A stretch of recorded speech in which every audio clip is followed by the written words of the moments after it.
Greetings, Agent Ward. Greetings. I've been asked to clear you for field duty. We've equipped you with a personal interface. Go ahead and deploy it. So, my name, or my handle, is Cuppies, not Agent Ward, as this woman apparently believes, and I am a huge Asimov fan. I'm a fan as a writer, as a person who's kind of a dick. But Foundation series is one of my favorite series of all time, and I'm going to be playing this game, which is set in the universe of the Foundation series, and evaluating it both as a game and for its fidelity to the lore. Now, this game is based not on the original series, but on the television show, which I have not seen, because as a big fan of it, I know that any such adaptation is going to disappoint me. But this is not an adaptation of something in the books. This is set in the same universe, but is essentially fan fiction, and I have a much higher tolerance for that sort of thing. So let us see how this goes. Good. It's a long way to the periphery. You'll want to be comfortable. Okay. Right hand.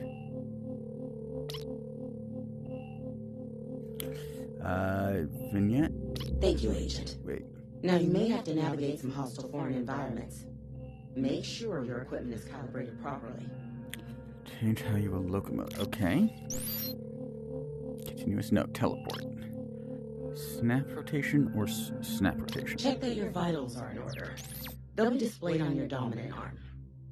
You pointed at my left, even though it's health bars, the green gauge on your right arm. Okay, appears to be there. How do I...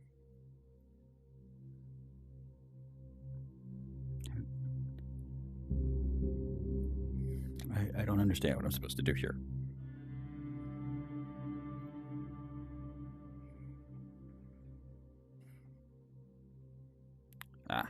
Okay, that's how I do. Okay, that was not clear interface. The boots better.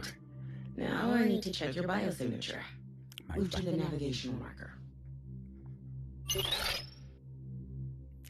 Okay. No, I don't like that. This is not how the... Good. Now turn to face the next marker. Okay, that was... I didn't like that. The teleport controls seem to be a bit more sluggish and a bit closer than in most games. So, I don't know, maybe the way this game is laid out, that's a better choice. Maybe things are closer together in general. But I did not like the way that was set up. Markers. To switch settings, open the game. Okay. Easy enough. Vital readings look good. Hit the button to exit the simulation. What button? Good luck out there, Agent. Thanks, you too.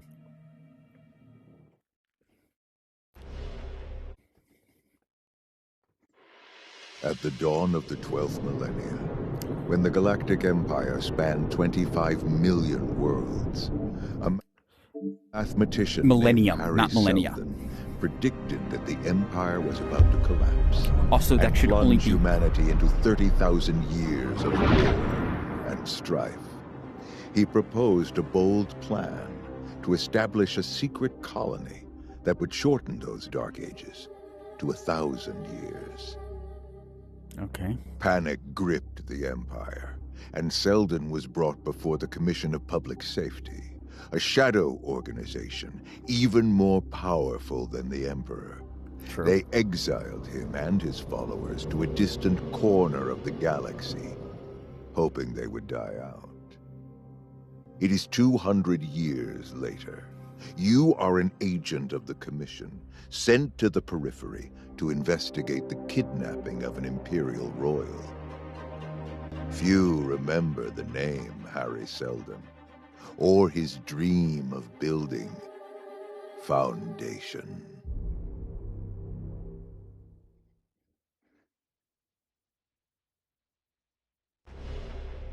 Okay, so I have a few objections to this.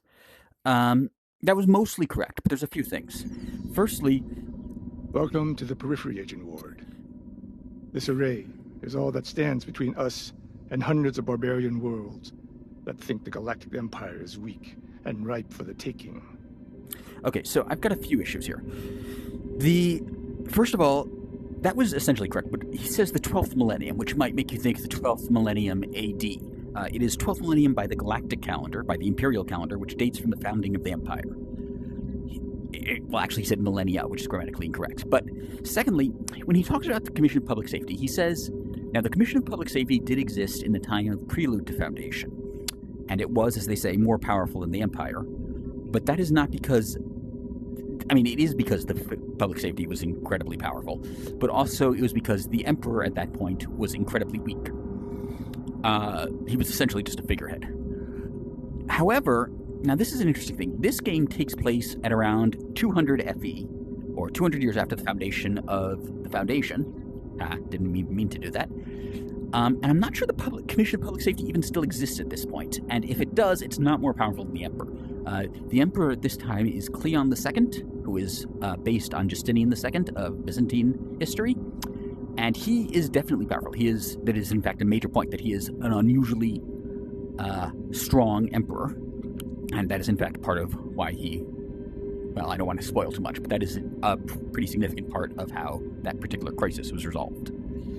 I'm also not sure if the Commission of Public Safety had agents as such. It was really more of a political faction but I guess there's nothing in the literature of the Foundation that would actually contradict it, so I guess I can't say that's inaccurate. We must keep the peace or let them try. Let them try. The Imperium has endured for 12,000 years. They don't stand a chance against us. I appreciate your zeal. However, the Empire is a shadow of what it once was. Just look at that array out there. Okay, I didn't realize I was a woman. So that's... I'm not sure what I think of that. Because it's true that the Empire is a shadow of what it once was. But I'm not sure if he would realize that. This is kind of a thing, is that the people in the Empire didn't realize it had fallen until long after it had actually fallen. At around the same time, Belerios, who was based on Belisarius, when he's told that the Empire is falling, he finds it literally laughable, as in he actually bursts out laughing when he hears it. On the other hand, in the same story, which is the Dead Hand originally, or the Empire in republished form, it is taken for granted by Cleon and his assistant, Broderick, I think his name was? I have a terrible memory for names. But anyway, it is taken for granted that an old ship will be better than a new one. There's a bit where they're talking about how the ships that Belerios has, and they say that, I think it was a certain number of them, I don't remember the exact number, had motors cut from the old Grand Fleet, and the others are newer vessels, but are perfectly serviceable nevertheless. So, I don't know, and of course it is possible that this particular person is just unusually perceptive. There's always going to be some outliers. Look around, then focus on... See, this sort of menu is what should have been in the original setting up thing, because I wasn't sure how to actually turn on the doohickey on my hand. It's very impressive. The Aegis array has never been breached. Shouldn't that be The shield towers can be instantly reconfigured to meet any threat. And yet, technology like this has all but disappeared from the Imperium. There is nothing like this in Asimov. You have entered a restricted area. Identify yourself, or you will be destroyed. I'd rather not broadcast our intentions over open comms. There's a clearance code in the locker in the back. Bring it here. Wow, I am tall. This character is much taller than I am. Here, look at this. Okay, you see how far my hand is off the ground there? I am, in real world, I am touching the floor The here. periphery still uses... Is there a way to... Wait, is there a way to change that? I think I saw something here. Reset height. Let's see. That doesn't really seem to do much. Oh, well. It wouldn't be so bad to be tall, I suppose. How do I... Oh, right. You'll need to slide your finger down the track to open them. I said that a little suggestively. What's this thing? Yeah. Okay. Seems clear enough.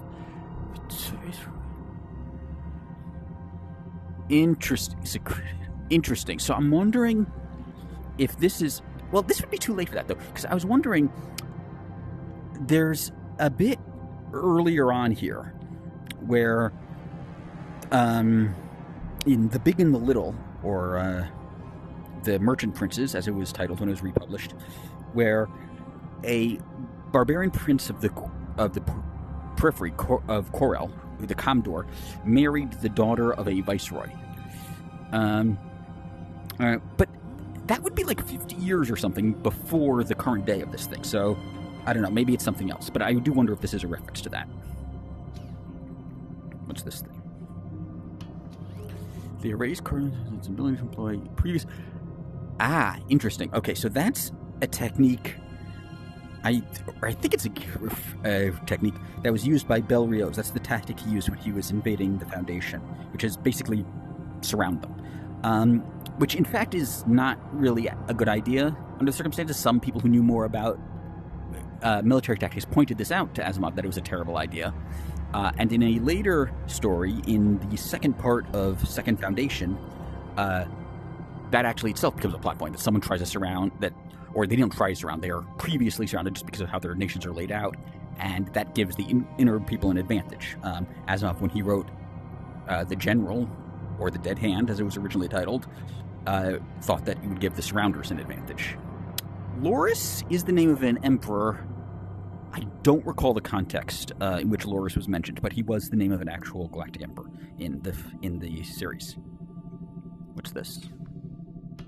While you should certainly extend our deepest sympathies to the Viceroy, be prepared that she may try to use the situation to gain political advantage. Neria is an unrelenting opportunist who believes her daughter will someday assume the throne. Don't get outmaneuvered.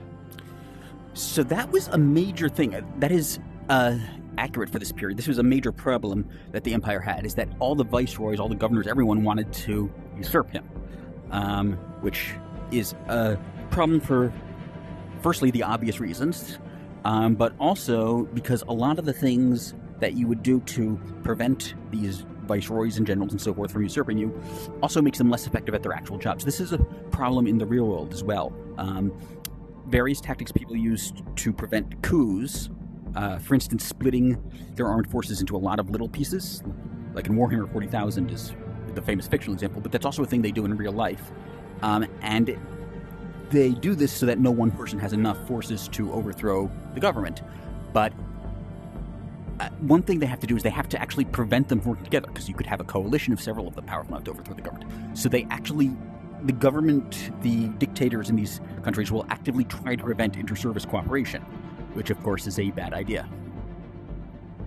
From the perspective of fighting external threats. Let's see, what do we got here? Yeah, there we go. Capsules. Yeah. Good. Now input the code in that keypad. 640. Penumbra code. You shouldn't write down your passwords. Okay, what keypad? I don't see a keypad. Oh. Duh. 640. Thank you. Why does it only have You the are first authorized 7 to digits talk. there? However, I will be waiting for you at the hangar. You don't step one foot on my station until I know who you are and why you're here. Major, lay us out. I like how there's only one option here. I cannot... Oh, no, there isn't. There's 2. He is annoying. He is also vigilant. No, I'm going to go with annoying. Yeah, you want to be careful. You don't, but you could phrase it more politely. He's a light in the void. Officers in far-flung outposts tend to have an exaggerated sense of their own importance. Let's not let the good Major distract us from our mission. The Viceroy's daughter, Astoria Duran, has been kidnapped. We must get her back. Asking questions. Yeah, well, that is sort of what questions are for. No? Ah. Forgive me for saying so, but the idea of a shield wall in space sounds kind of... silly. She's not wrong. What's to keep ships from just going around it? The Array is a mobile defense platform. It Imagine coordinates intelligence from across the sector, and its configuration and position can be instantly adjusted. Are you familiar with the strategy of previous enclosure? It's a strategy used 2,000 years ago by Loris VI. That's right. It involves completely encircling your opponent and rendering them unable to attack from flank or rear. The Viceroy is a direct descendant of Loris, and designed the array to be able to deploy an enclosure on an attacking fleet. Okay. Yeah, what actually, are we... I'm not sure what we are here, to be honest. But let's find out. The Commission's job is to maintain order across the Imperium. Isn't investigating a kidnapping a little outside of our purview? This isn't just any kidnapping. Astoria is a high-ranking noble from a venerable house who was taken from one of the most secure facilities in the entire galaxy. Her disappearance doesn't exactly instill faith in the Empire's ability to safeguard its citizens. Okay, so I guess it's not based on the lady who married her, because that was an arranged marriage. She wasn't kidnapped or anything. In fact, she didn't want to be married. It was sort of almost exactly the opposite of the situation. Unless, maybe the idea here is that she isn't kidnapped. She ran away because she was going to be forced into an arranged marriage. I mean, I was going to say I can't blame her given what a terrible person that was, but on the other hand, the wife in that one was also terrible. They kind of deserve each other. Anyway, what's the periphery like? What can you tell me about the periphery? Most people here have never stepped foot on Trantor, seen the great city planet for themselves. To them, it's just some place that takes their tax money. You may encounter a certain amount of hostility from the local inhabitants. Interesting factoid. So there's the Foundation series was a huge influence on SF that came after it, science fiction that came after it, including Star Wars. And there's a claim you often see floating around that Coruscant in Star Wars, which is also a city planet, of course, was originally going to be named Jantor, as a reference to Trantor. I did some checking into that a few years ago, and I'm like 95% certain that's not true. Or if it is true, it was not a name came up with Lucas for the original series. It was a name came up with Zahn for his sequel series with Thrawn and everybody. But I don't actually have a good way to end that. We should get to it. The autodoc sequence will take us to the array. But before we arrive, I have one more thing I want to brief you on. Oh, I was about to say he's tall, but actually I was just sitting down. Yeah, okay. There's a reason I chose you for this assignment. Your mentalic abilities will be invaluable to this investigation. Okay, that is completely wrong. I hope you've been practicing. Extend your senses to the world around you. Okay, that is completely wrong. Most people don't know. I mean, mentalic abilities do exist in the setting, but most people don't know about them. The only people that should know about them here are the Second Foundation, Gaia, and Daniil, and possibly some of the people who work for Daniil. I do know that Daniil's was changed pretty significantly in this TV show, but that doesn't seem right at all for just any random guy to know this. Press left thumbstick, okay? What did it reveal? You're feeling joy. That's joy. Doesn't look joyful, but okay, I'll take your word for it. You're happy. Good. That was an accurate read. You don't look happy. Yeah, he doesn't. Forgive me for saying so, but you don't seem happy. It's too much of an animation. Most people don't advertise their true feelings. In my case, I'm proud of you. You've come a long way from the young orphan I met in the slums of Billabong. Oh, that's a nice touch. You're ready for an assignment like this. Okay, so I don't know, maybe there just wasn't enough animation budget to make him smile. But that's actually interesting that Billabong is as he says, a slum. Slums of Billabong is a little redundant, but because Billabong is the slum of Dahl. But anyway, the interesting thing is he was an orphan. If my character was an orphan in Billabong, as he says, that is also, or did he say orphan? Maybe he just said in Billabong. But anyway, that is also how Rach was found in Prelude to Foundation. And Rach did carry the genes. He never learned to do metallics himself, but he did carry the genes for metallics. So maybe the idea here is that I'm distantly related to him, which would also mean that I am distantly related to Preem Palver. So that is a proud lineage, I suppose. And I'm related by adoption to Harry Seldon, even. But that also means that I'm from Trantor, which is interesting. So I imagine my character is pretty loyal to him, since he, rescued me from misery and poverty. That's also incidentally where they found Hugo Amaro, who's sort of Hari Seldon's second in command. But I have many questions, as I always do. How did I get this? Okay, this is stuff I should already know, but... Where did these abilities come from? I found the word mentalics in a historical database dating back to the early days of the Empire. Oh, interesting. It describes people who can sense and manipulate emotions, although it's unclear whether these abilities are innate or learned. Okay, that's kind of funny.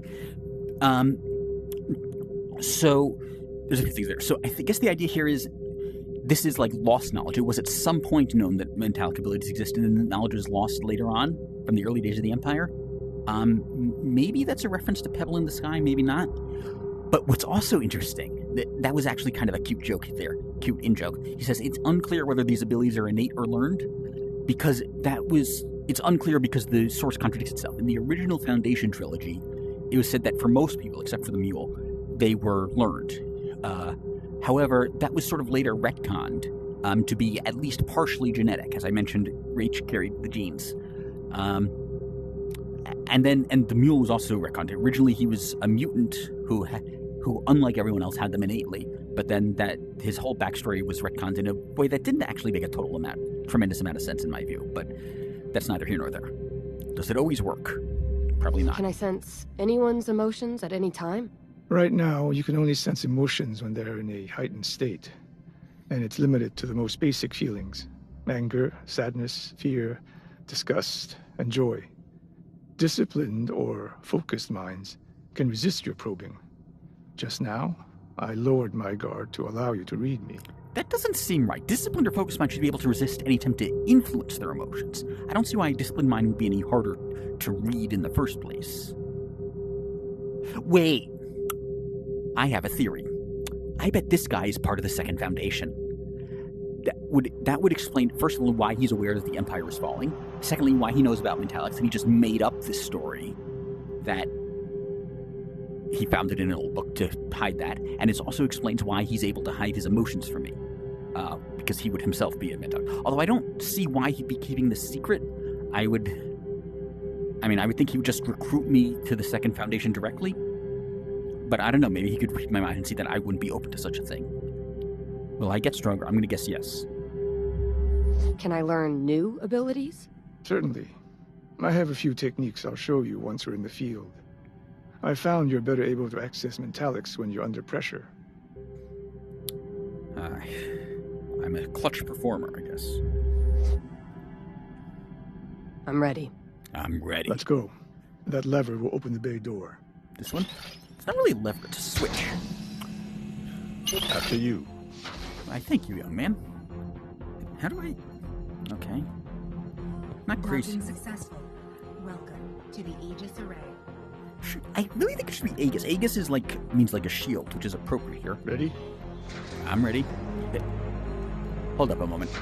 That writing... So I mentioned Star Wars was influenced by Foundation, and basically all modern science fiction is influenced by Star Wars.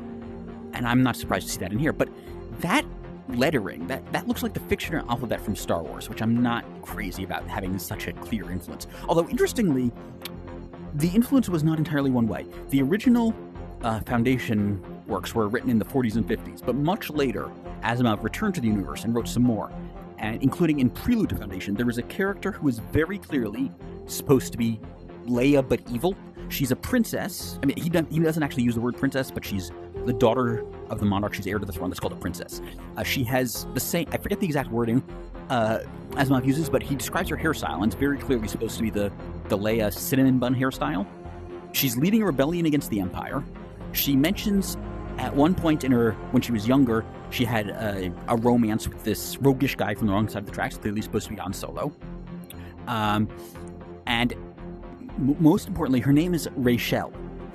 And in the Bible, Rachel and Leah were sisters. So these are both distorted forms of names from the Bible. This was something Asimov did a lot, as he had the names in these futures were similar to names from our time, but had gotten distorted over time. Like Harry becomes Hari, Daniel becomes Daniel, Doris becomes Dorse. That one, wanted to make sure that nobody missed that it was influence, and he said that he had her say that the etymology of the name originally meant gift,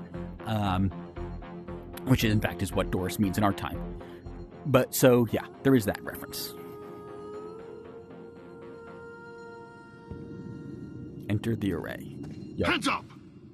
Okay. Let's do as the good major says. Yeah. You are under the jurisdiction of Her Excellency Viceroy Neria Durand. Of Her Excellency. I don't know where you obtained that authorization code. But you will not take one step more until I can properly verify your identities. My arms are getting tired. You were right about him, Agent. He is indeed a light in the void. What was that?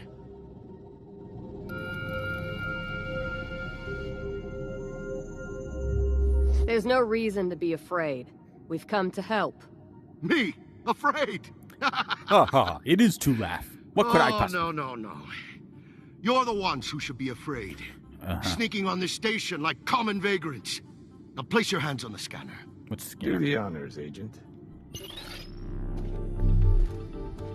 Scan hands unturned.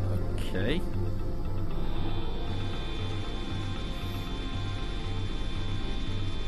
Biodata identified. Agent Ward of the Commission of Public Safety. Issuing planet Trantor. Clearance level Prime. The Commission? I don't. This has all been an unfortunate misunderstanding. Okay, so I'm not sure what I think about that. Because on the one hand, the interface there seems a little modern. It doesn't seem quite right for the Foundation. But they did have the ability to, like, analyze... An agent of the Commission. What an honor. To analyze you as an identification. I had no idea you were coming. That was by design. Yeah, And you must be Commissioner Humbo, Baron of the Empire and Chief Counsel. Commissioner Bo will do. We are here to assist with your investigation. Of course.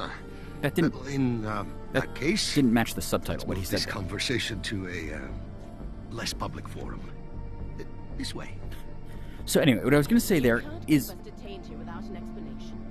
Why is the station on lockdown? Mumako, Ambassador who you need. Everything is being handled.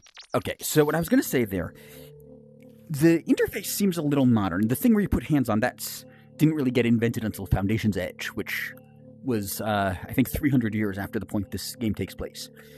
But they did have the ability to identify personal data as a way of, well, identifying you. They do the biodata, though, isn't how they would put it. They usually call that the personal characteristic, and the only way we've ever seen it used is as a way for personal capsules.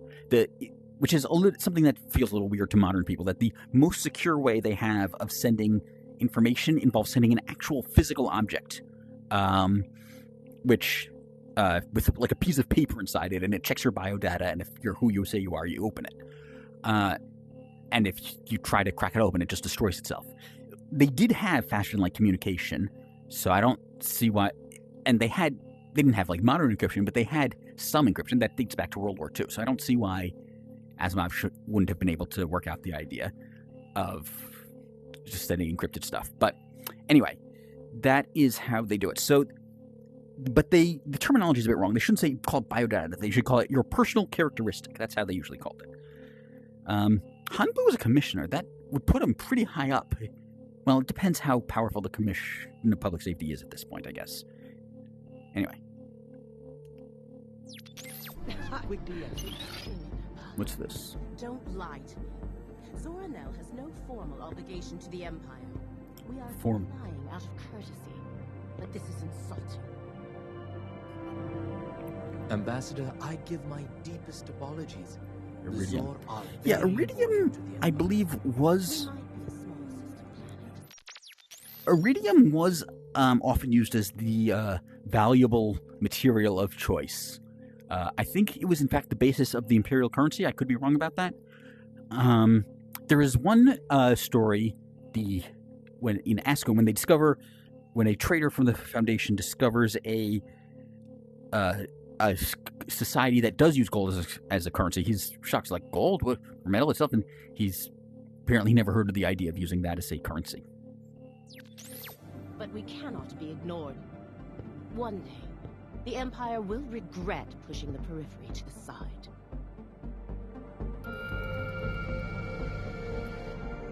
Huh? Okay, you... Okay, I have mana, basically. Except it's yellow instead of blue. You're in good hands, Viceroy, and an accomplished general, along with your son, and resolve any issues that you're planning. Uh-huh. That sounds a little threatening. Am I an issue? Well, no, I'm not an issue, but are the people of that planet issues? That's what I would be thinking if I were one of those people. I would be thinking, am I an issue that needs to be resolved?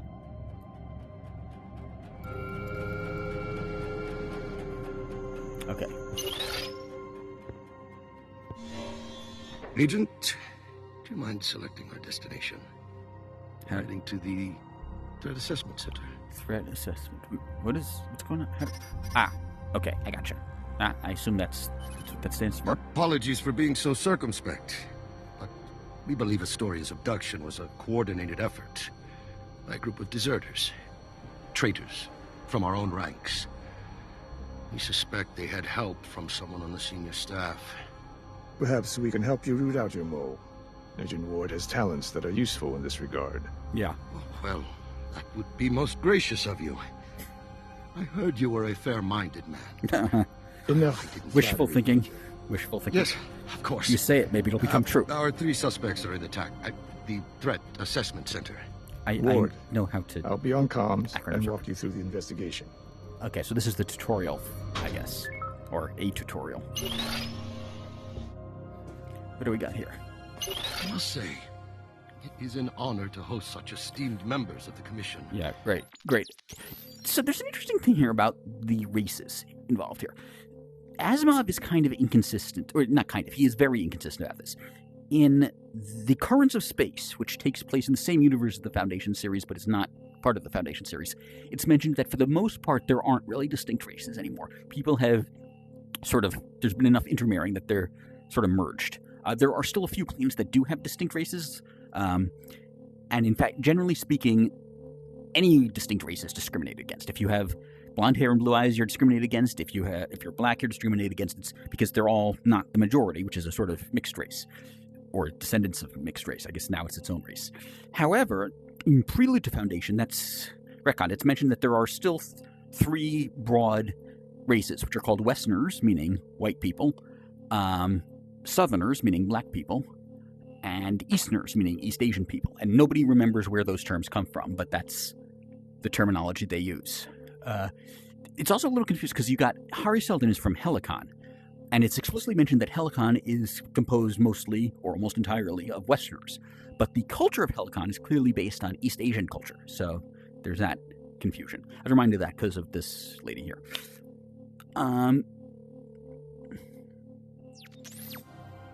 If the Emperor ever had a desire to visit. The Emperor is very busy. Of course. Yeah, I would When I think. say all soldiers should be on... I didn't. When I say all soldiers should be on search and rescue, I mean every last pair of hands. Unless you've been specifically tasked elsewhere, we haven't impressed on a ship scour entities. If you'll we must bring home Astoria Duran. Perhaps. Did it say puns? No, thank you. When I say all soldiers should be on search and rescue. Okay, I was trying to listen to 2 things at once there, which did not work.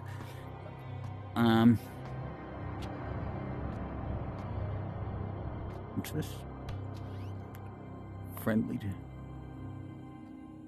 That reminds me of a joke I once read about a high school where they were trying to get the girls to stop kissing the mirrors when they put their lipstick on, and saying, the janitors have to do it. So finally they said, okay, let me show you the work the janitors have to do. Where is Viceroy Neria? Spearheading this. And it was, goes in and he puts his mop in the toilet and washes the mirrors, and then the girls stop kissing the mirrors. Anyway. Search, of course. That's why the Array's core operations have been entrusted to me. Uh-huh. Wonderful. You need to find Dr. Ulrich. Yeah. She's already filed multiple complaints with the Viceroy. Yeah. What is this? Did I already read that one? Yeah, I have. Yo. Honored to have you aboard the Array.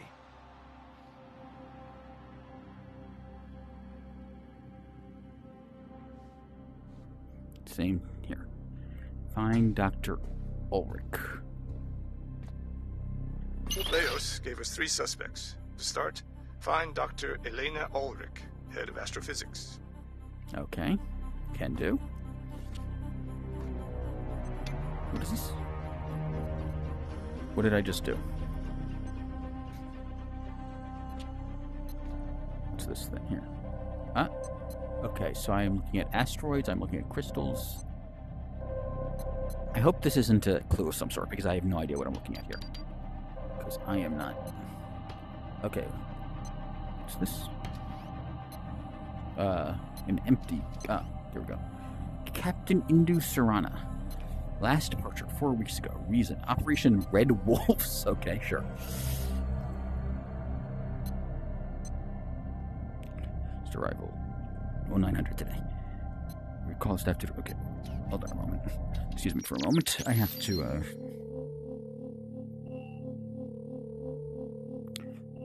Sorry about that. Press A to initiate conversations.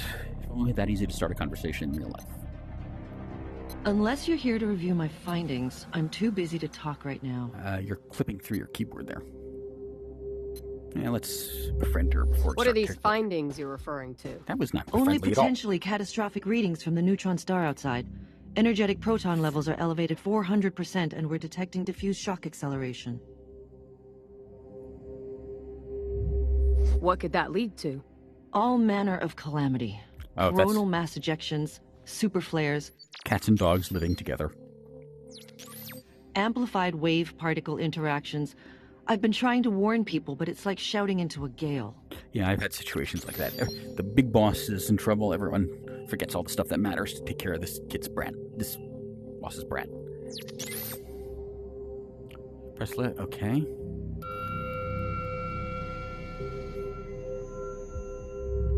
Why so angry, Doctor?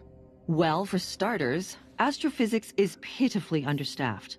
And the few people I do have keep getting appropriated for things like Captain Serana's ill-fated recon trip. Ill-fated recon trip is an interesting way of putting it. Tell me more about the missing technician. Specialist Soledad Attis, one of the best hyperspace engineers on my staff. Soledad O'Brien? You'd have to ask Captain Serana about the mission. All I know is I'm down another technician. Why is the astrophysics department so understaffed? I'm gonna guess it's because everyone's been taken away to look for this brat. It's not just the array, it's galaxy-wide. Oh, right, yes. That was actually a thing. There were fewer and fewer scientists being trained. One of the key things that convinces Salvador Hardin that the Empire's in decline is that when they have trouble with this, rather than trying to train up more technicians, more replacements, their answer is to restrict the use of nuclear power. Because, rather than trying to actually train people who are good at it and could prevent accidents, when they have an accident, the answer is, well, we should just stop doing it entirely. Please try not to read too much political commentary into that. The pool of scientists versed in Olanian hyperspace theory grows smaller every day. And Olanian, that sounds familiar from one of Asimov's works, but I can't place it. That's before the captain started misplacing my technicians. Misplacing? Okay, that's an interesting way of putting it. Where were you when Astoria Durand was kidnapped? Where I always am. Right here.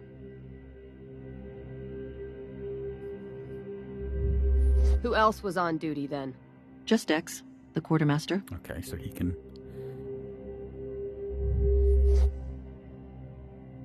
I should go.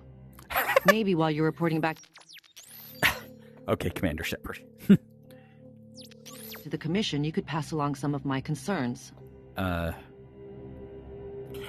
say I'll try. I'm not actually going to try, though. I'm just saying this to stay on our good side. Will do. Thank you.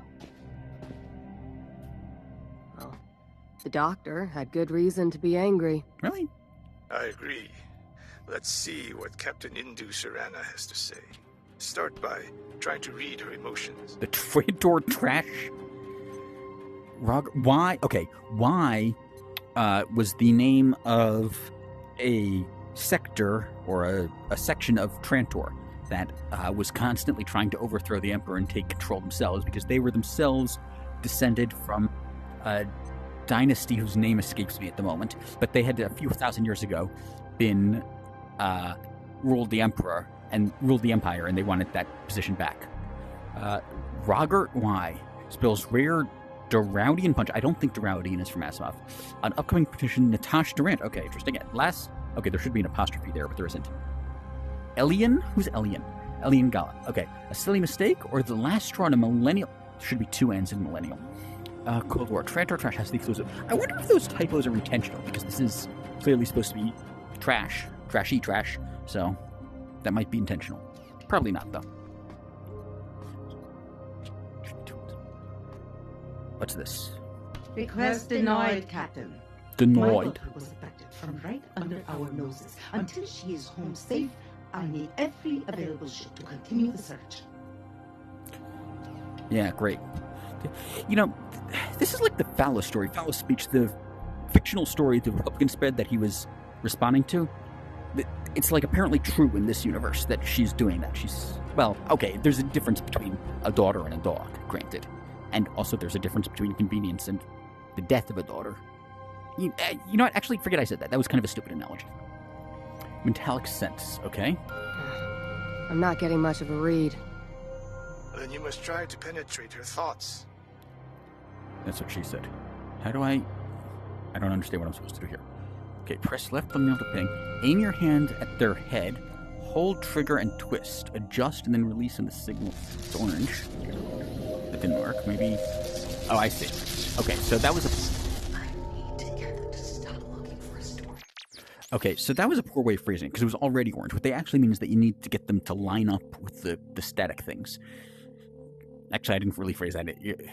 So I'm starting to have a bit more appreciation for why they had difficulty expressing that clearly, but I'm sure there was a way they could have expressed it better. But I need to get them to stop looking for... Okay, that's pretty suspicious. But this is also lore inaccurate, because Mentalics are, in modern parlance, they are empaths, not telepaths. They can read emotions, they can affect emotions, they can to some extent remove memories, but they can't read it like this. Huh? Astoria. Now use what you heard to interrogate the captain further. Yeah, I got that. How stupid do you think I am? A member of the Commission. It's an honor, Agent. Captain Indu Surana, at your service. I'm afraid I won't be much help to your investigation, though. I wasn't on the array when Astoria disappeared. Captain, I hear you want to end the search for Astoria. Where did you hear that? I don't want anything to happen to Astoria. But all other operations have been suspended simply because she's the Viceroy's daughter. Everything else gets short shrift, no matter how critical. You're not wrong. But it's not my place to say. Yeah, that was kind of a stupid thing to say, to be honest. You shouldn't have said... I mean, she's not wrong, but you can't say that aloud in an authoritarian society like this.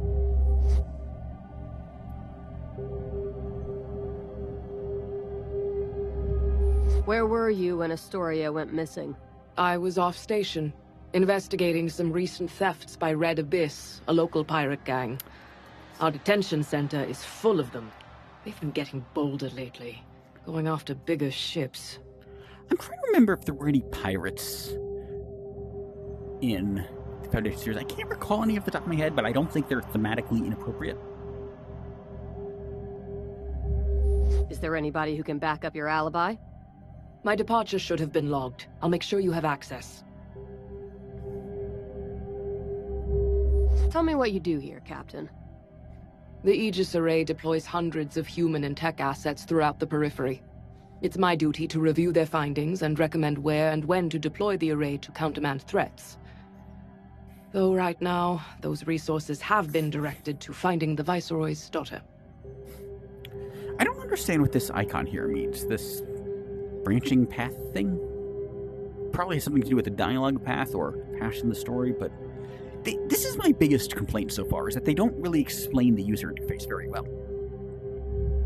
Dr. Ulrich claims that you misplaced one of her technicians.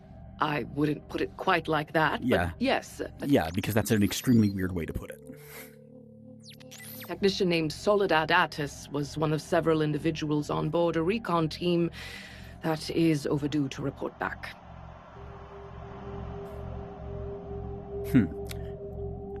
I mean, I know it's related because this is a story, and I know how the genre conventions work, but... No, you know what? I'm going to say it's related because I hope that can help us get everyone on board on the same page to working on the same thing. It can't be a coincidence that they're both missing from the array. Well, no, it can be a coincidence. It's difficult to say. It can be a coincidence. It isn't, but I only know that because I know the genre conventions. I can put this through her head. But it could... of course, it can be a coincidence. Could simply be a communications problem. True. Electrostatic from the neutron star can sometimes scramble comms. But right now, I don't have the resource. So that's interesting, because I don't think there were neutron stars in fact, I don't think neutron stars had been discovered yet at the time he was writing the series. Could electrostatic... Because the main way they have of communicating fashion light is hyperwave. I don't see that... I'm going to withhold judgment on that one. This is to investigate.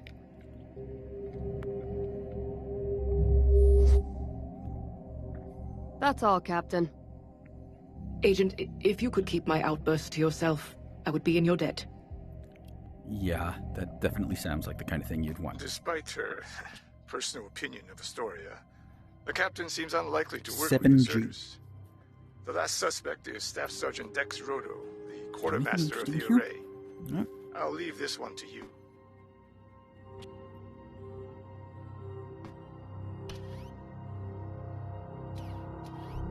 I received a request to investigate suspected dissident Calgan. That is that the Pleasure Planet? Or where is that's bugging me now, because that seems important. It's why can I no Calgan, that's where the mule was from originally, and that's where Stetton lived. That's right. Suspected dissident activity. Is that supposed to, no, the mule shouldn't even been born yet. Generally, luxury pleasure planets aren't hotbeds of insurgency. Oh, it is a pleasure planet. So, well-known fact that the flowered path is... Okay, this actually reminds me of a line from Deep Space Nine, actually, where the arms merchants guy turned out to be on Risa, the pleasure planet, when he was supposed to... You know what? Never mind. Yeah, the flowered path I don't think is in the original. Let's see what we got here. Can I...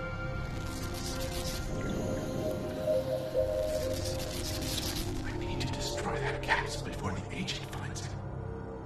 I can't forget the code to the crate. 035.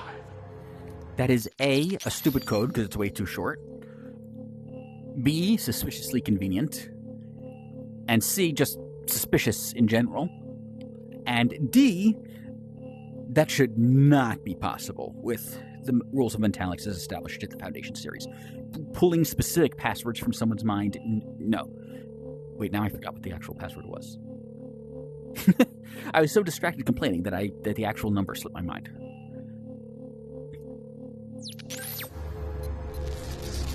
I need to destroy that capsule before the agent finds it. I can't forget the code to the crate. 035. Okay.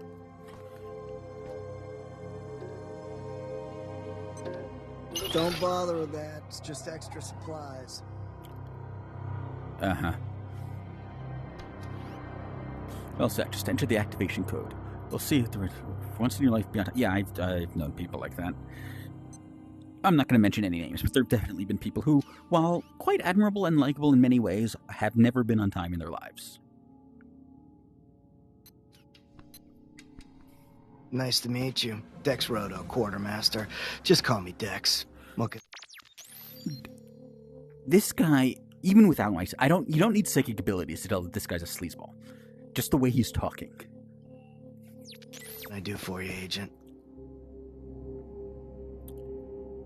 You know what? Nice to meet you, too. Good to make your acquaintance, Dex. Dex. I'm Ward.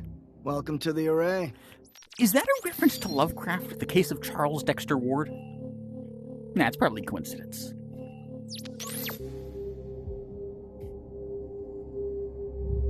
I found this capsule that Coxon sent to you. Did you help the deserters? I've never seen that before.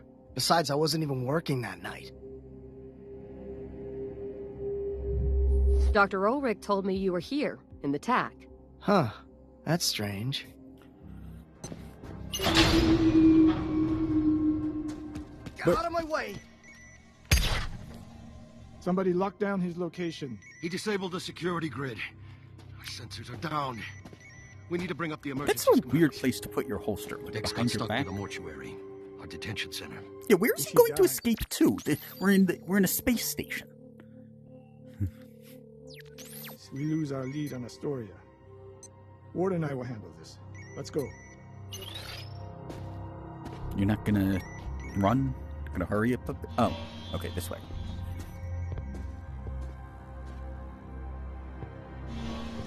Time is of the essence.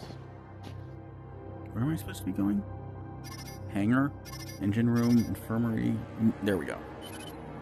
It's awfully convenient. You did a flawless job, Rudy. It's awfully convenient that everywhere I don't want to go is restricted. The mole in there. Well done. I mean, it wasn't exactly hard. You go in first and clear the prisoners.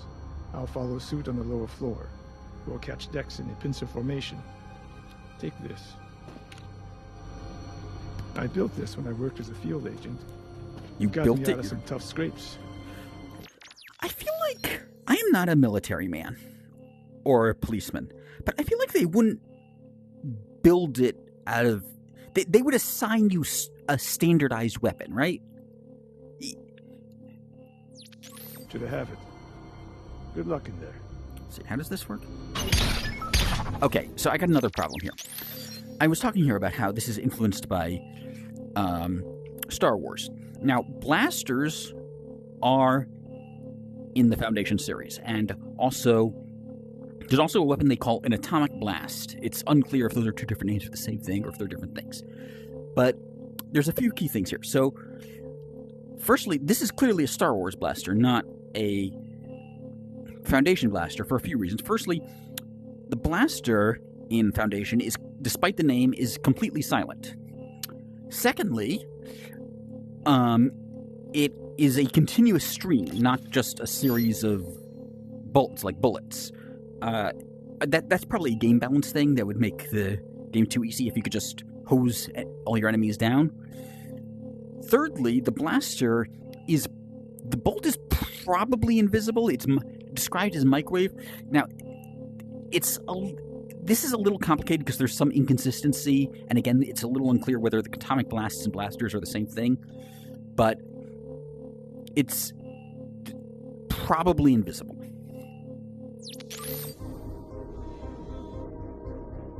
What is this, the ammo? Yep, looks like it. How do I... Oh, okay, it ammo refills itself. Okay. Oh, it's the Windows warning label. Okay. Capture Dex alive. Staff Sergeant Roto ran into this wing. If you see him, don't let him leave. Understood.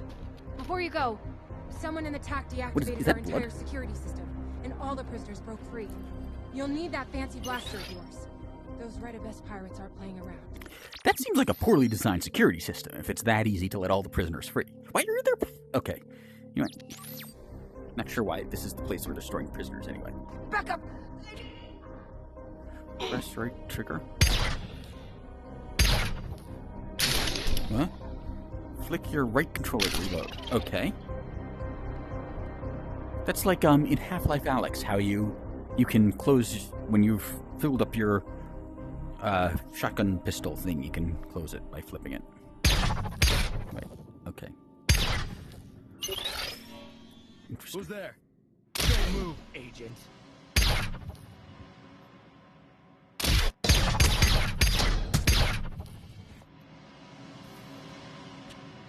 Is there anything interesting over here?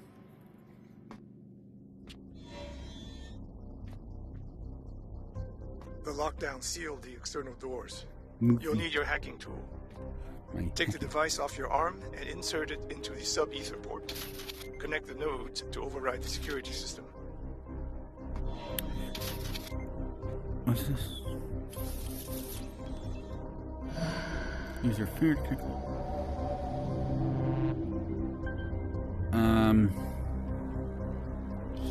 Oh, this is... I was talking about Half-Life Alyx. This is very Half-Life Alyx.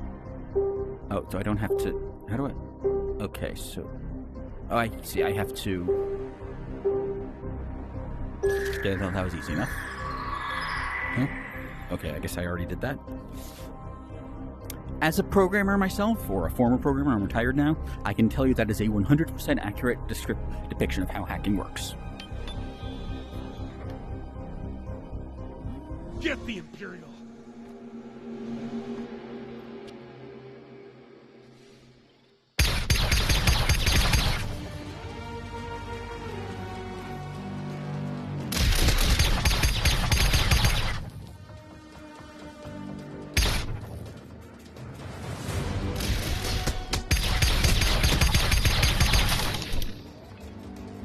My health regenerates very quickly, apparently. Still, at least it's not one of those games like Vader Immortal where it's actually literally impossible to lose. I hate that.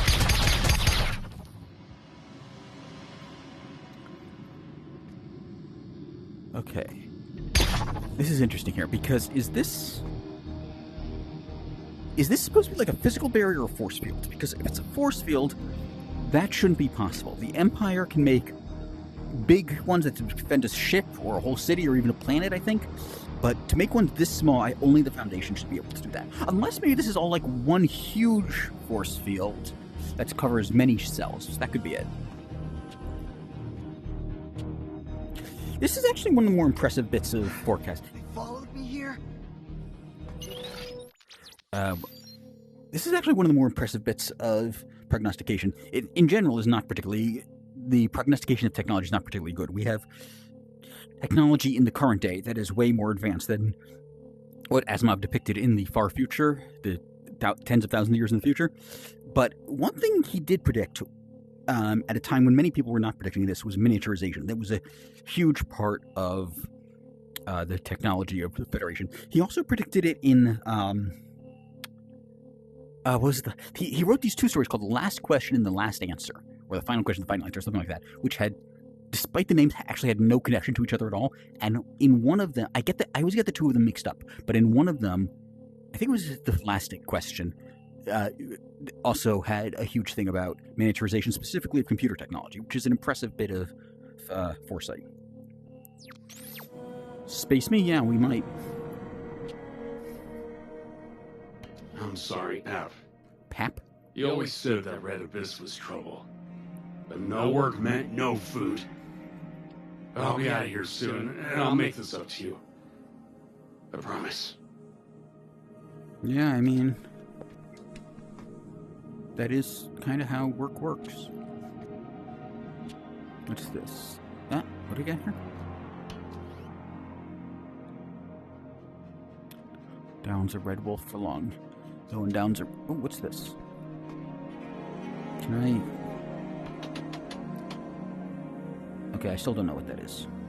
What did I just see there? Yeah, screw it. Can't be that important.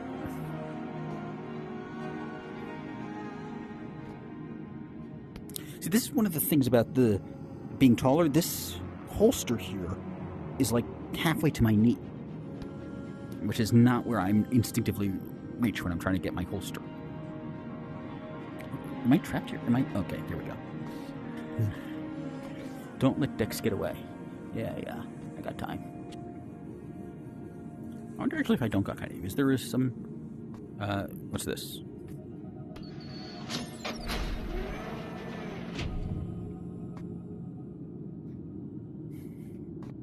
Can I open this? Doesn't look like it.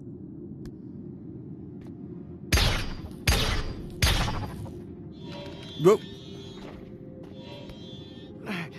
What the? Hands up. Damn commission. It's actually probably, in that case, a good thing that I wasn't able to grab my blaster in time, because I would have shot him, and we want to keep him alive. Work. Now, let's find out what he's hiding.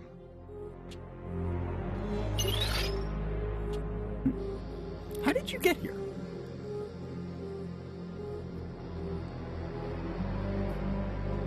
Dex knows where the deserters are hiding. That Staff capsule there Sergeant contains Dex his Rodo. dossier. Over there are some personal effects from his bunk. Get him talking, and when he starts to get emotional, knock twice on this door and we'll move to the next stage. Press the button to start the interrogation. Okay, Laxor. I don't think that's from Foundation. Certator on the Dauntless. That's definitely the kind of name that the Imperium often gave it. The Empire, rather, often gave its ships. I don't recall if that specific name was used. Cogson, that was the guy mentioned earlier, for being transferred to the reprimand for acting inappropriate. Okay, so wonderful. So this guy's not only a deserter and a sleazeball, he's also a sexual harasser. Real charmer. Who's this? I actually can't even tell who that's supposed to be.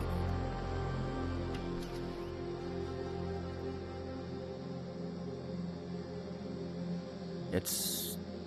What am I even looking at here?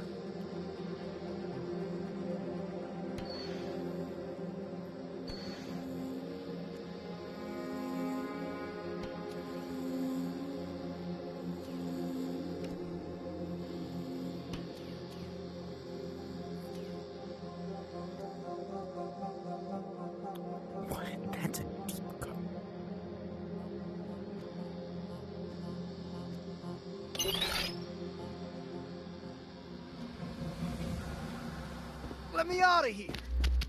Yeah, that'll work.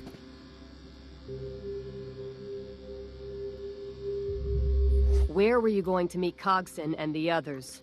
I'm not telling you that. Yeah. Okay. They're my friends. I won't sell them out. Oh, for God's sake. Is that blood on near the window? We found this in your rack. What is it? It's called a Stop looking at my rack. dimensional thriller. Probably wouldn't interest you. Pretty sure that name was, that specific name, Tridimensional Thriller, was used. This is actually kind of a funny thing. They had books in this setting are often not physical books. They're book films, and Asimov describes this as you have it. Each one is a physical object, like a video cassette, about the same size as a book, and you have a large immobile machine in your home that you put these in, and it plays/reads them to you. So you got the basic idea of electronic books coming in, right? And even of the idea that they would have video, but of course he was completely wrong about how that would work. He did not foresee, he foresaw miniaturization somewhat, he did not foresee miniaturization in this case, and he thought the only way to do this was to have each one be like a physical object, not, it was again the same thing with the personal capsules. You'd be surprised. It's a documentary about the Trigelian insurrections. That sounds familiar. I can't place it. Sounds fascinating. It was an uprising wherein both sides were reduced to starvation. Oh. So a captain named Gendiporus suggested that they initiate a fusion reaction. Whoa, that is such a deep cut. That is such a weird thing to reference. That was mentioned in, like, I think 2 sentences, something like that, in Foundation's Edge. Asimov is doing this to demonstrate how, in this setting, there's an extremely strong taboo against nuclear explosions. And because of this guy, both supplies were running low, this guy was getting desperate, so he suggested using a fusion reaction, and his troops hanged him. That's demonstrated how strong the taboo is, which doesn't really make a lot of sense. It made sense from Asimov's perspective. He was writing during the Cold War. Everyone was scared there was going to be a nuclear war. But in this setting, they actually have weapons that are way more powerful than atomic bombs. They have weapons that can literally destroy a planet. So there's at one point in Foundation, an Empire ship, an old Empire ship is found, and it's described as having weapons powerful enough to blow up a planet, or to destroy a planet, or words to that effect. Now, it's unclear, though, if they mean that literally or if it's hyperbole. I think both are defensible reads of that line. But whether or not that specific ship could blow up planets, they definitely did have the ability to blow up planets, possibly with much greater effort, because in Pebble in the Sky, which takes place in the same universe a few thousand years earlier, two people discuss the possibility of doing so as a means of containing a plague, which might seem like an extreme overaction, but this was not the kind of plague where, the hospitals are going to be overloaded for a while. This is the kind of plague where humanity might go extinct. So, desperate times call for desperate measures. Yeah, and they hanged him. Did he do it? Nope. His own sailors hung him. Hanged him. Inanimate objects are hung. Human beings are hanged. Oh, so they're not sailors. They're astronauts. Cosmonauts? They're space guys. They're not sailors. This isn't a sea battle. That was...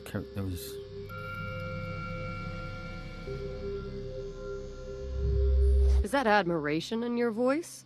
They were heroes. Overloading their drive could have been catastrophic. They averted a disaster. Okay, so it seems like they're kind of changing the moral of the story from what it was in the original, although I suppose there's no reason why two people in the same universe can't draw different morals from the same story. Yeah, I'm going to try to butter him up. Sometimes doing the right thing means defying orders. Exactly. No, wait. I didn't mean it like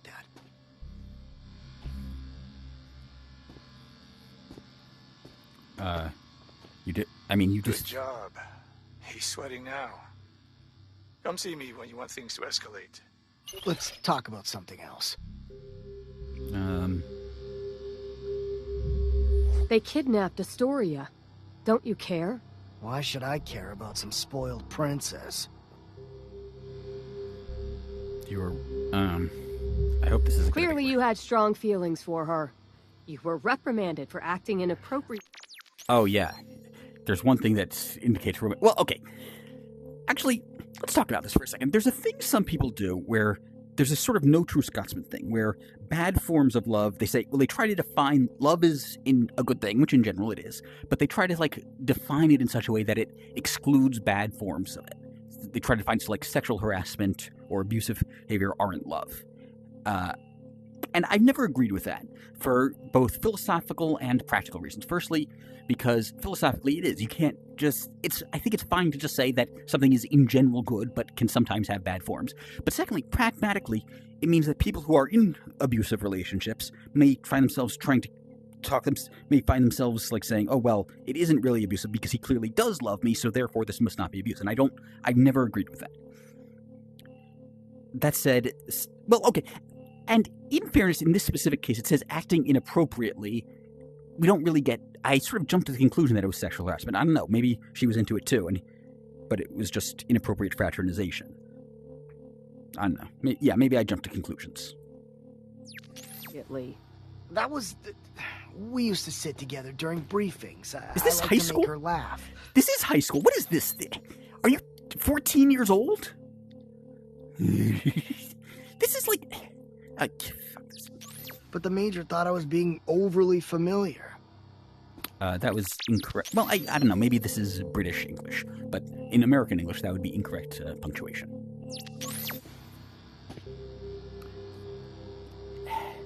You had feelings towards her? That's true. Leos is a jerk. That is also true.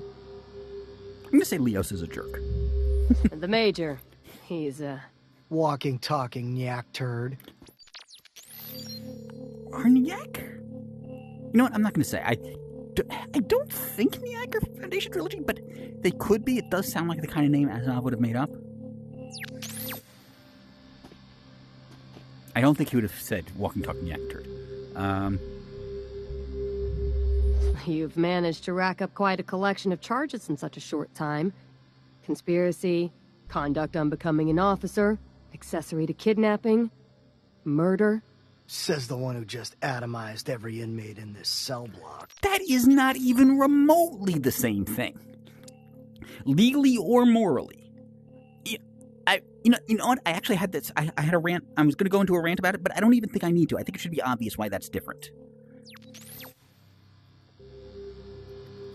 You don't have to die. The punishment for your crimes is death.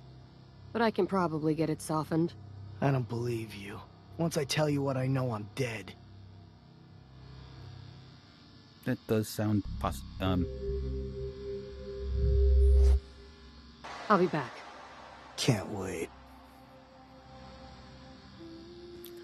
Honestly, I'm not... So, the thing is, I'm actually a little unclear on what it was he even did, to be honest.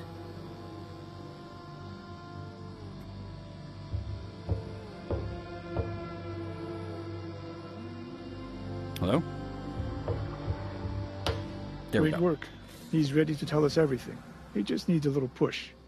Would you rather intimidate him into confessing, or give him an incentive to confess? In other words, the carrot or the stick? Why is this my call? Aren't you my boss? You know what? He's getting on my nerves. Let's say the stick. He's not cooperating. Time to teach him a lesson. Each of these rooms open into space. I'll unlock the door, which usually raises the pulse of anyone inside. You can also space Dex by pulling that lever. But if you do that before we have a confession, we'll have lost our only lead. This guy's getting on my nerves. I plan to kill him. Yeah, this is probably why it's a good thing I'm not a cop. This is why it's... you know what I mean. No?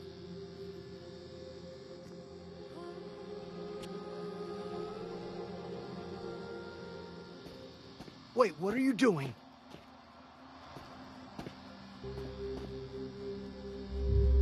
Tell me where the deserters went, or take a swim in the stars. I'll tell That's you cute. everything. Just keep the door closed. Nicely done, Ward. Yeah, that's... They went to meet with a pilot. It's this guy I know, Calden Morrow. He's got a ship with a hyperdrive that can take them out of the sector. Couldn't any hyperdrive take you out of the sector? Because the limiting factor to speed in this setting is not the speed of the hyperdrive itself, which is essentially, even if it technically takes a measurable fraction of a second, it's the speed of calculation. Which is actually kind of funny, because at the time Asimov was writing, you know, in the 40s, the calculation meant a bunch of guys with slide rules and pen and paper doing the math. With modern computer technology, you could probably cross the galaxy in a few minutes if you compared it to, if you combined it with these things. Anyway.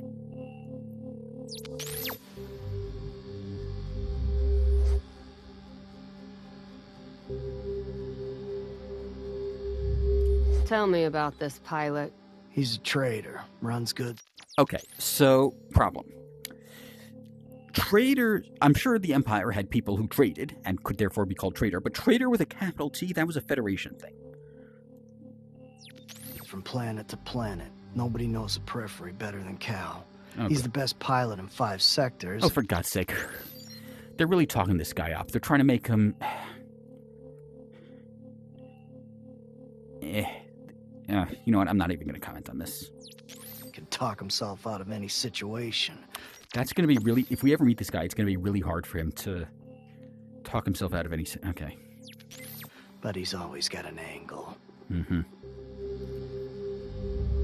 How'd you meet Calden?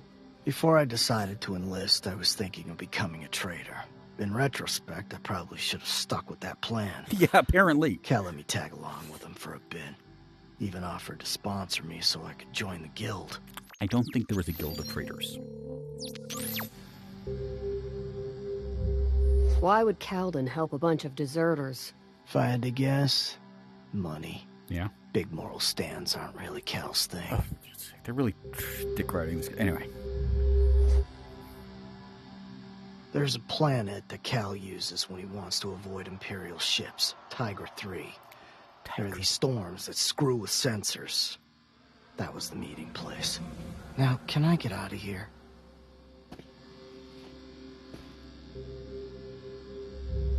Sorry, Dex. No wonder everybody hates the Commission. You're a bunch of snakes. See, you committed a crime, and now you think we're snakes because we wouldn't let you out of prison just because... I don't feel bad for you at all.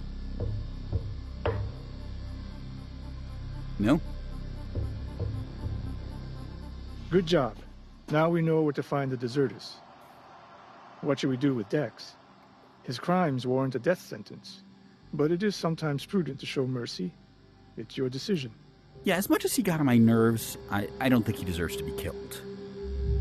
Let's go find these deserters. I like your enthusiasm. I want you to lead the mission to Tigra. But before you go, I need you to hold out your arm. Am I supposed to... What am I supposed to... I have no idea what just happened. This is a subdural implant. It will travel through your bloodstream and implant itself near your parietal lobes. Through it, I can monitor your activity, and we can communicate privately. I won't let you down. You never do. This is Major Erinye. Wow, I am so tall. She is a tall. member of the Viceroy's Imperial Guard, and an accomplished track.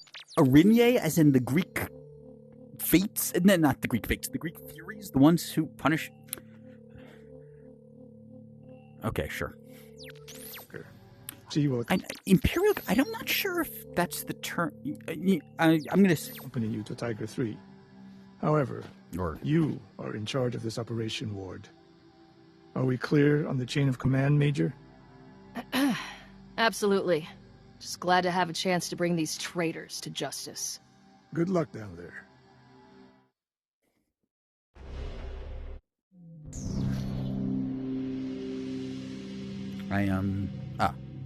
Why did they put that behind me?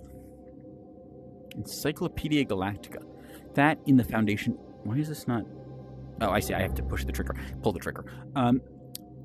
That was the source of information, the Encyclopedia Exposita of the setting. It was also the original reason or the pretext for the Federation being founded, that it was... Or the... Did I say the Federation? Foundation. I think I may have said Federation some earlier times, too. For the Foundation, that it was supposed to be the Encyclopedia Foundation, but of course it then turns out to be double meaning, because it's also the foundation on which the Reborn, the Renaissance will be built. Interestingly, when they were originally published, when the stories were originally published before they were collated into books, these expository sections were either missing in some cases, and were added later when they were in books, or when they did appear, they were not attributed to the Encyclopedia Galactica. They were attributed to this one specific essayist, whose name escapes me at the moment, and which is also why they sometimes seem to have a more editorialized tone. You would expect an encyclopedia to be more neutral. Field notes, okay. Chapter 1, okay.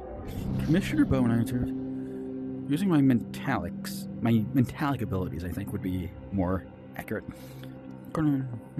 Help deserting soldiers take to where they plan to rendezvous with the pilot Calden Morrow. I suppose Dex... No, I didn't. I just said he wouldn't be killed. I never said anything about pardoning him entirely. Bo ordered me to recover a story with the help of Major Erinye, and injected me with a subdural implant so he could follow my progress. Okay. Is that what subdural means? Locations.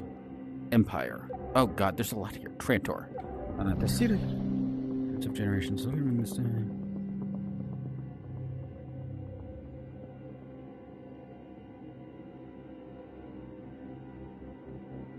Yeah, that is an important thing. They discussed that in the section, the psychohistorians of Foundation, where that was an important thing, that it became an increasingly vulnerable jugular because it couldn't feed itself. Although that was later retconned in Prelude to Foundation, where they say that although Trantor does import a lot of food, it also produces a lot natively. After Asimov died, there was a series of 3 books: Foundation's Fear, Foundation's Something, and Foundation's Triumph.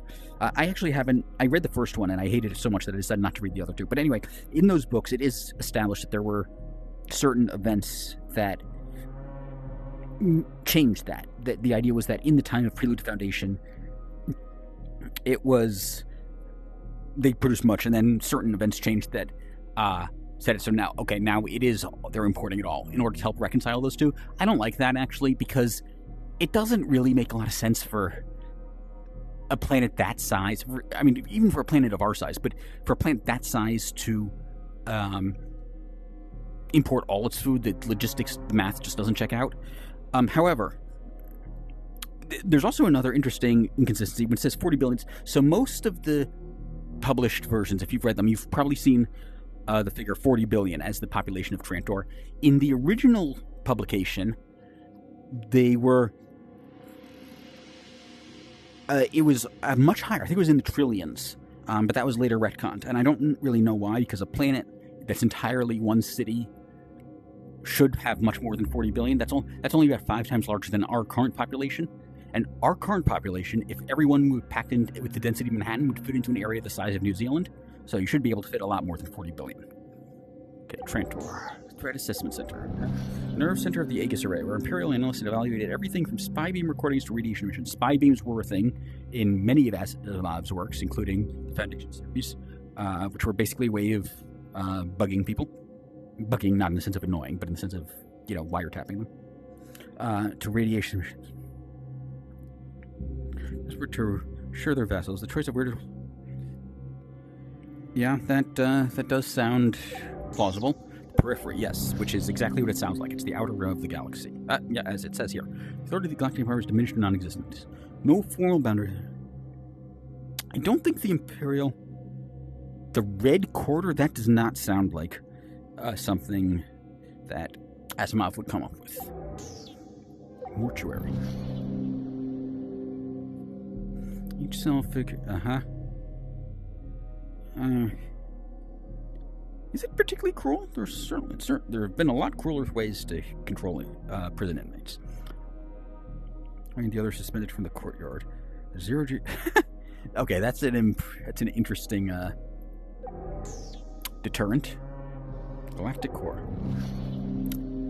The inner worlds. I don't think the term inner worlds, I can't recall being used. The term inner star systems was used at one point. This is a further complication to what I said earlier about the races, because in Second Foundation, Arcadia at one point talks about the inner star systems, which, and among other things, she mentions that stereotypically they have slanted eyes, which is another complication there.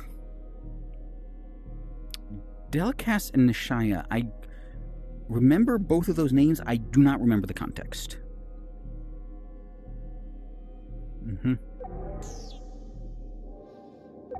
Billabotn. This. Their area.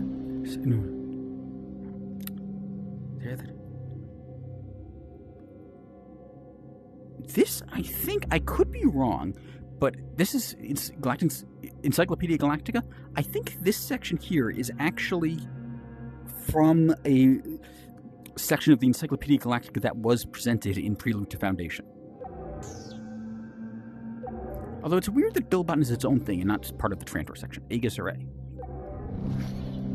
Why is Barbarian capitalized? Its colossal mobile defense platform comprised 150 shield towers that traveled throughout the sector. By the late 1200s GE, it had fallen into a state of disrepair. Led by the newly appointed Viceroy Neria Durand, using vast amounts of iridium run...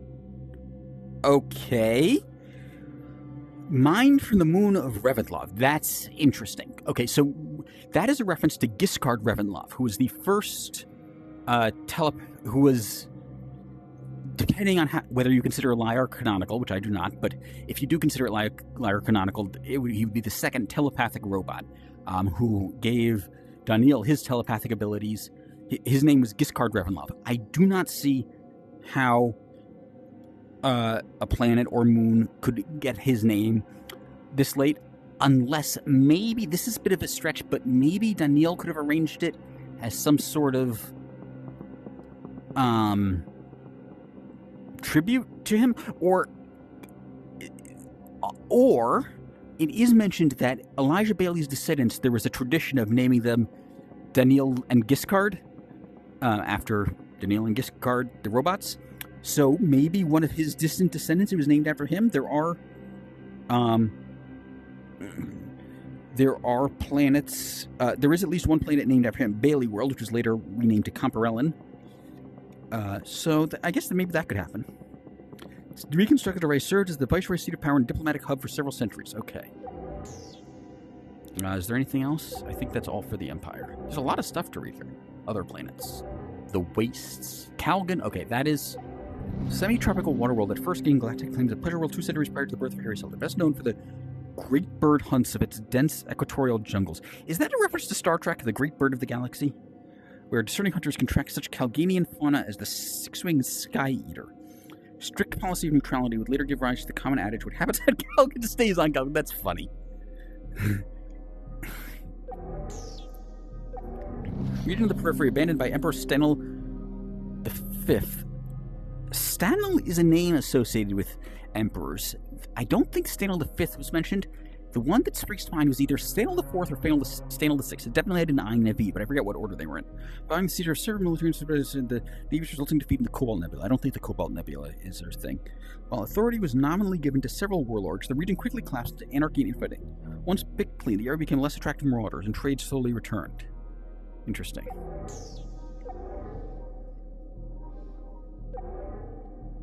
Locations, objects. What? Jesus, how much is there to read here? To the zenith, blah, blah, blah. The general with the cleft chin and Erring Blue's daring dupe. Sure. Recorders. I'm assuming this is not the instrument.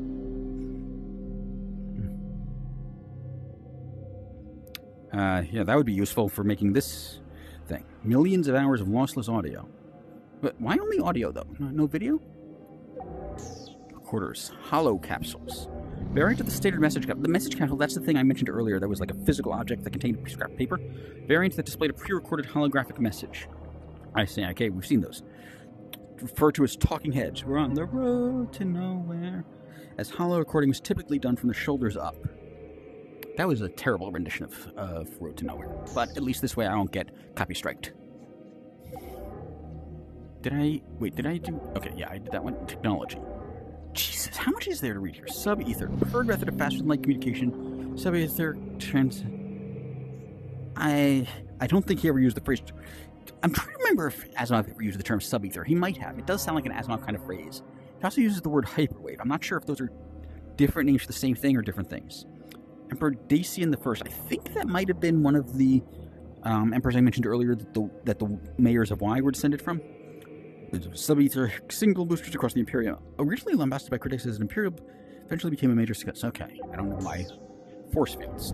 Opaque or translucent energy barriers capable of repelling particle or kinetic energy-based weapons. Okay, I'm not sure if... So first of all, it's usually referred to as force shields, not force fields. And I'm not sure if they could repel kinetic weaponry, if they could repel bullets. The only times I can think of them being used in the Foundation series, they were against energy weapons. But I guess nothing in there would actually contradict the idea that they could be used against bullets as well. Initially, they were a closely guarded Imperial secret, but by the end of the 10th millennium it should be, most civilizations employed some kind of analogous barrier technology, leading the Imperium to declassify the technology. Is that... But by the end of the 10th millennium, the Imperium was the only civilization. It didn't start... It controlled the entire galaxy at that point. It hadn't started to fracture until the 12th. It doesn't make any sense. Biometric scans. That's... secure facilities, biometric scans evaluated over 77... Okay, that doesn't make any sense. Over 77. If they say exactly... If you're measuring it with that precision, 77, you wouldn't just say over. You would give the exact number. I guess it could be that there were like different scan methods in place at different times, and they so like the minimum was 77, but there were some that did more. That could be it. Ranging from genetic markers to brain mapping, and allegedly boasted a 99.9% accuracy rate. I mean, there's...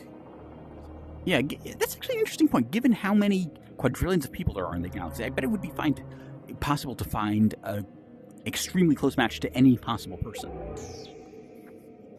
I did lifestyle technology gear. Isn't gear a type of technology? Subdural transceiver.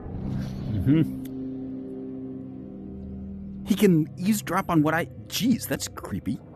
Essentially allowing them to see and hear through the subject's eyes and ears. That's... Okay, that's a little, weird. Imperial Academy of Sciences, that's a real thing. Well, I mean, not real in the books. Restricted field agency, okay, sure. Personal interface. Personalized Praetor class field equipment. I don't think that's a term used in the Foundation trilogy, but it is sort of thematically appropriate. A lot of the terms are Greek or Roman modern forms like Anacreon and Cleon and so forth. This proprietary was... that they say that with a number of these technologies, apparently, that it's I suppose in order to explain why it never showed up in the books, because apparently only the Commission of Public Safety could do it. Hacking tool.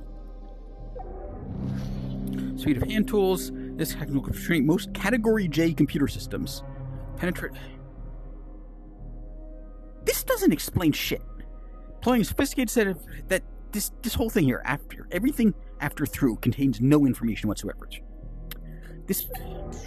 Shannon Garrity once said that in her science fiction writing, she said, I may be getting the words a bit wrong, but she said something to the effect of, I found I can make up any ridiculous thing I want about physics or astronomy or biology and no one cares. But the minute I get something even slightly wrong about computers, I get thousands of emails from angry geeks on my ass. And today, I am that angry geek.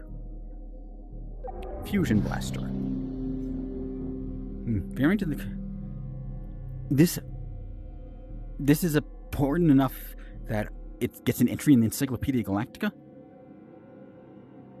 Better balance and upgrade the beam emitter with a proprietary, he's a company, powered for sophisticated microfilm, blah, blah, blah. What the hell is an ADM? Software?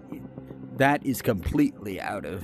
I mean, today, sure, I would have no problem believing a weapon would have software, but that does not fit at all with the tone of the original series. Transportation. Gravitic lift. Okay, that is something that was mentioned in the Foundation trill, in Prelude to Foundation, rather. It was mentioned as a recent invention, and it was called out as being exceptional because there are very few recent inventions anymore because the Empire is declining. Developed during the reign of Emperor Stanil VI and initially limited to the Imperial sector of Trantor. Yeah, that's where it was in the Prelude to Foundation. First group stepped into empty space where they were propelled up or down via anti-gravity. Yes, that is how it was described. Psychological toll, accompanied with numerous safety concerns, prompted manufacturers to add a cabin railings. Little flexible with other technology. Okay, so that is why the elevator we used had, railings and everything. But, I mean, I assume the reason they did that from a game design perspective is because it would cause motion sickness. But this doesn't... I don't see this. Saw the technology adopted galaxy-wide. I don't buy that because this was actually one of the key things: is that the technology was not being adopted galaxy-wide as a sign of the decline of the Empire. It is not thematically appropriate because that would mean that Neil was wrong about one of the key things that made him think the Empire was in decline. Galactograph. Galactography grows as a necessity, principally as a navigational tool. It has since found applications in naval strategy, astrometry, and archaeology. Military propaganda from the lake. Yeah, I mean, I can see that. I think that's everything, right? Oh, no, not even close. History. Empire. Jesus, how many fucking things are there here? I'm not going to read all of... I'm probably going to clip out a lot of this in the final video. Gindiparus. What kind of name is Gindiparus? So, yeah, they changed this. It wasn't... In the original, they did know the effects, and that was exactly the problem.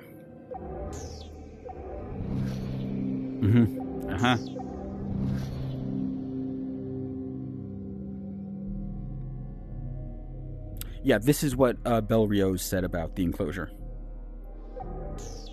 Which is stupid, but whatever.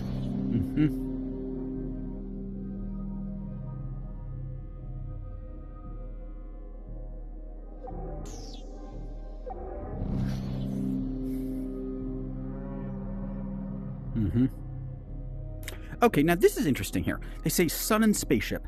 Now, that's because the symbol of the Trantor Empire was a spaceship in front of a sun. It's always described in the original series, though, as a spaceship and sun, not sun and spaceship, and I don't see why they would reverse the order here. It's also, I think, hyphenated in the original.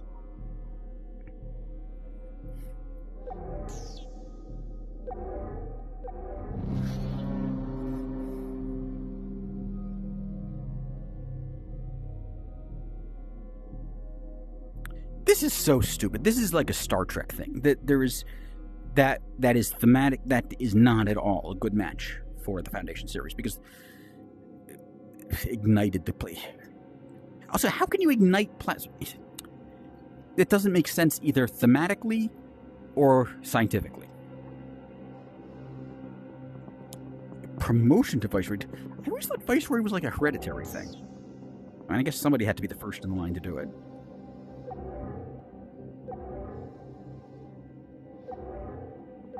Formed by the collapse of massive neutron stars emitting magnetic fields surely times more powerful than other celestial bodies comparable size. The mass of a planet... neutron stars are a hell of a lot more massive than a planet. I think it's more massive than our sun, even. That's not how you spell that. Okay.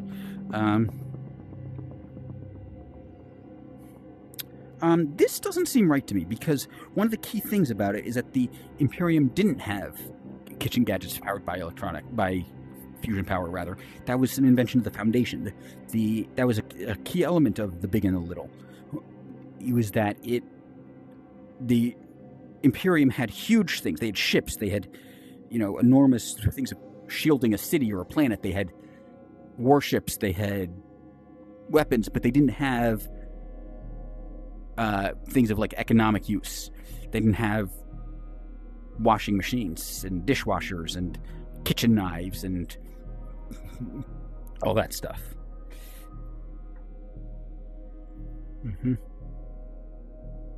Okay.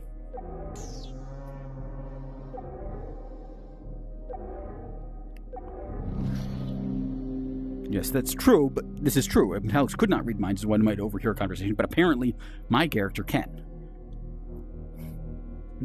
Some intellects are reportedly able to interpret intensely felt ideas or motivations. Debatable.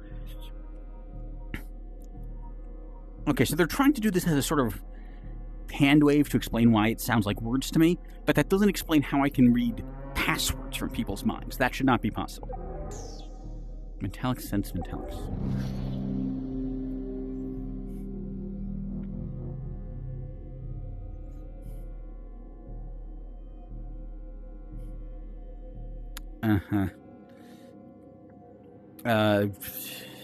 That is questionable at best.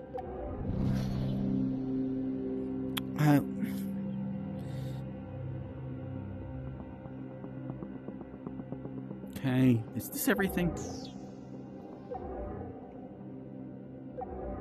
People. Jeez, there's a lot. Jesus Christ, how much stuff is there to read here?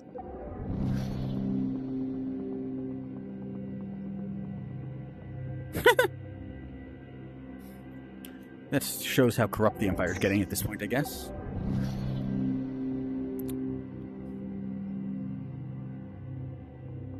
Imperial Guard. I'm not sure if the term Imperial Guard shows up in the Foundation series. I'd have to check. But I think they usually just use the terms like Imperial Navy and Imperial Army. I could be wrong. Just because she's a good sharpshooter? That doesn't seem... Yeah, you don't rise to the rank of Major by being a good sharpshooter. You have to... But, I don't know. I guess that was just what got her there originally, not what got her promoted. So this is interesting, because it seems like it's being indicated that whatever it is we're doing here is going to be important enough that it gets entries in the Encyclopedia Galactica.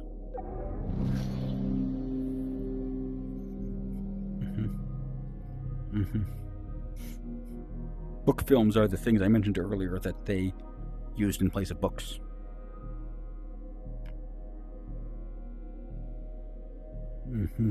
Yeah, that was one of the problems in the early stages of the decline of the Empire. People thought that research meant reading old people's books instead of conducting original research of their own. Unremarkable. Yeah, why is he a quartermaster? That seems like an awfully important position for this twit.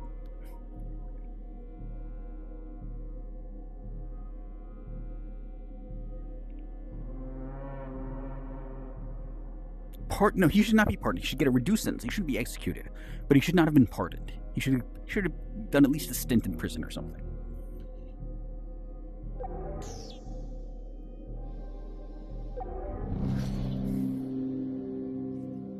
Dacia, that sounds familiar.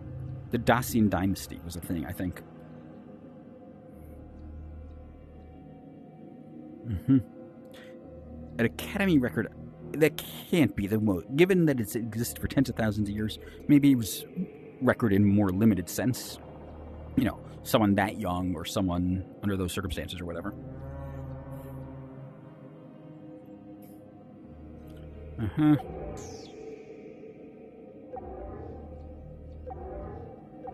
elite unit of the Galactic Empire Armed Forces responsible for the protection and welfare of the Emperor and other Imperial nobles. So they're like the Praetorian Guard, I guess. Intelligence officers. Yeah, that's historically accurate. This was actually a significant problem in the Roman Empire. The Praetorian Guard got all sorts of special privileges. They became seriously powerful, and this, in at least one case, led them to kill an emperor, 6 of them, because they were... they'd been deprived of a lot of their privileges, and they got... This was not like a planned out thing. Basically, half a dozen members of the Praetorian Guard, who were probably drunk at the time, just killed him in a fit of anger. And afterwards... Okay, I'm going to have to stop the video here because my headset's running low on power.